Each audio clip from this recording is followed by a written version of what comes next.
இன்னைக்கு ஒரு வித்தியாசமான பாலடை பாயசம், ஒரு குவிக் வெர்ஷனாக ப்ரெஷர் குக்கர் யூஸ் பண்ணி இந்த பாலடை பாயசம் பண்ணியிருக்கேன்.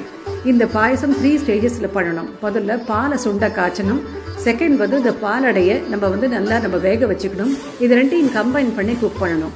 முதல்ல ஒரு வெசலில் 1/2 litre milk, 1 spoon ghee, 1 cup சர்க்கரை இது எல்லாத்தையும் நல்லா பாயில் பண்ணிவிட்டு இந்த பால் பாத்திரத்தை அப்படியே நம்ம ப்ரெஷர் குக்கரில் இறக்கி வச்சு இதை லோ ஃப்ளேமில் இது 2 விசிலுக்கு குக் பண்ணி எடுத்தாக்க இது நல்லா ரெடியூஸ்டாகவும் இருக்கும், க்ரீம் கலரில் இருக்கும். இப்போ இன்னொரு வெசலில் 2 கப்பு தண்ணியை நல்லா பாயில் பண்ணி இந்த ஃப்ளேமை ஸ்விட்ச் ஆஃப் பண்ணிவிட்டு இந்த பாலடை 1 கப்பு போட்டு இதை அப்படியே தட்டு போட்டு மூடி வச்சிடணும் ஃபார் 30 மினிட்ஸ்.